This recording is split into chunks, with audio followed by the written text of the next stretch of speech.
जनहुंकार की इस एपिसोड में आप सभी का बहुत बहुत स्वागत है। मैं हूं महेश बहुगुणा। आप देख रहे जनहुंकार एपिसोड। आज के जनहुंकार एपिसोड में देश में एसिड अटैक के पेंडिंग पड़े मामले और बढ़ते मामले पर नए कानून पर दिया सुप्रीम कोर्ट ने एक डायरेक्शन। देंगे आपको विस्तृत जानकारी और साथ ही साथ पीआईएल के बारे में और मौलिक अधिकार फंडामेंटल राइट का जब उल्लंघन होता है तो निश्चित ही सुप्रीम कोर्ट उस पर सुनवाई करती है। खास तौर पर जब कभी भी जनता से रिलेटेड कोई मामले होते हैं और जब पीआईएल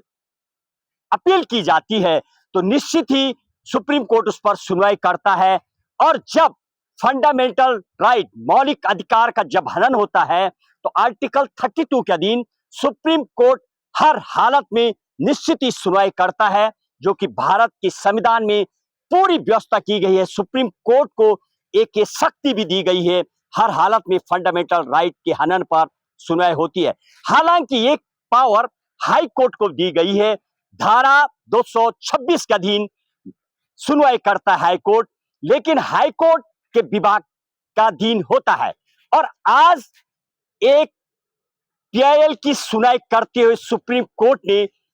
क्या कहा एसिड अटैक को लेकर के, शहीद मलिक के एक केस की पीआईएल की सुनवाई करते सुप्रीम कोर्ट ने एसिड अटैक को लेकर के पूरा देश से डाटा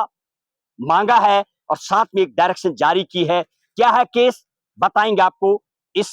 आज के इस मामले में। Shahid Malik versus union of India की एक पीआईएल फाइल की थी, जो महिला ने लगभग 16 साल से महिला केस लड़ रही है कोर्ट में। और जब महिला के ऊपर अटैक किया गया था, महिला लगभग 26 साल की थी, आज 42 की हो चुकी है। और 16 साल लड़ते लड़ते जिन लोगों के द्वारा एसिड अटैक किया गया था वो लोग बरी हो चुके हैं। और महिला ने सुप्रीम कोर्ट को सीजीआई के समकक्ष यानी बेंच के सामने पूरी विस्तृत से समझाया किस तरीके से अटैक हुआ था और आज भी किस तरीके से महिला जूझ रही है, सफर कर रही है। और इस केस की पूरी सुनवाई करते सुप्रीम कोर्ट ने कुछ अहम डायरेक्शन भी जारी की है, जिसमें सुप्रीम कोर्ट ने साफ कहा है जिस तरीके से अटैक डॉरी अटैक डेथ में जिस तरीके से उसकी प्रॉपर्टी को पूरी सीज करके सील किया जाता है और तब उस विक्टिम की भरपाई की जाती है। जो पीड़ित होता है यानी पीड़िता महिला ने पूरा अपना दर्द बताया और इसी को मद्देनजर रखते हुए सुप्रीम कोर्ट ने तमाम हाई कोर्टों से पेंडिंग केसों की जब जानकारी ली तो कुछ हाई कोर्टों के द्वारा जो डाटा भेजे गए वो जिस तरह से यूपी में लगभग 198 केसेस अभी एसिड अटैक के मामले पेंडिंग पड़े हुए हैं, गुजरात में 114, वेस्ट बंगाल में 60 केसेस और बिहार हाई कोर्ट में 68 केसेस और महाराष्ट्र हाई कोर्ट में 58 केसेस। और कई ऐसे राज्य भी हैं जिन्होंने डिटेल नहीं दी है। सुप्रीम कोर्ट ने हैरानी जताते हुए और सख्त लहजे में सेंट्रल गवर्नमेंट को भी इस पर एक सख्त कानून बनाने के लिए डायरेक्शन की है। और साथ ही साथ यूनियन टेरिटोरियल तमाम केंद्र शासित प्रदेशों को, राज्य सरकारों को, तमाम हाई कोर्टों से डाटा मांगा है। साथ ही साथ जिन पर अटैक हुआ है उनकी एज, कब अटैक हुआ, कितनी उनकी उम्र थी, किसने अटैक किया था, कितनी सजा हुई, चार्जशीट में क्या कहती है, कितनी इंक्वायरी हुई है, आखिर मामले इतने पेंडिंग क्यों पड़े हुए हैं। और स्पीडी ट्रायल यानी स्पीडी जस्टिस की भी बात की गई है और ताकि लोगों को वास्तविक ही न्याय मिल सके और स्पीडी ट्रायल की भी सुप्रीम कोर्ट ने बात की है और एक ऐसे सख्त कानून की भी डायरेक्शन जारी की है जिसके द्वारा भी अटैक किया जाता है तो निश्चित ही जो विक्टिम होते हैं यानी जो जिनके ऊपर ये एसिड अटैक किया जाता है उनकी भरपाई भी उन्हीं के माध्यम से किया जाना चाहिए जिनके द्वारा कि ये इतना घिनौना हरकत किया जाता है। सुप्रीम कोर्ट ने सख्त लहजे में इसमें काफी कानून बनाने की बातें की है और कहीं ना कहीं अब सुप्रीम कोर्ट ने जब पीआईएल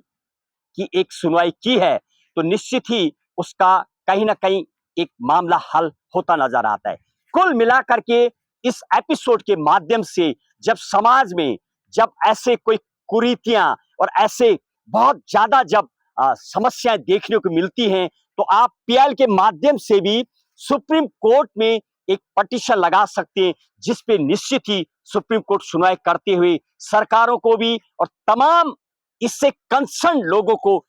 एक आदेश और साथ में कुछ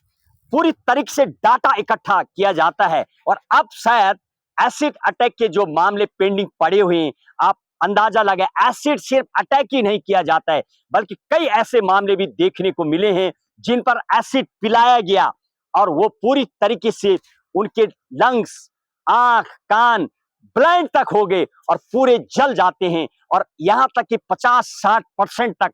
वो हैंडीकैप्ड हो जाते हैं, दिव्यांग बन जाते हैं। उन इन तमाम इस पीएल के माध्यम से सुप्रीम कोर्ट की सुनवाई करते हुए कहीं ना कहीं संविधान की सुपरमैसी और सुप्रीम कोर्ट को जो शक्ति दी हुई है धारा 142 के मुताबिक, और उसके अलावा किसी मैटर पर पीएल की सुनवाई करते हुए डायरेक्शन देने की जो पावर है वो सुप्रीम कोर्ट ने दी है। बहरहाल देखना यह है क्या तमाम हाईकोर्ट,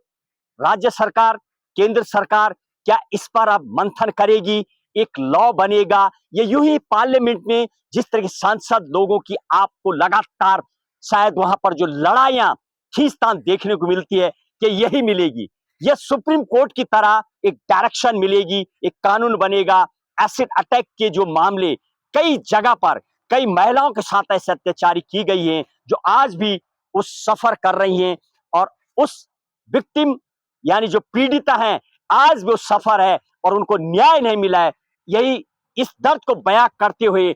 शाहिद मलिक ने शायद एसिड अटैक जो उनके साथ हुआ था 16 साल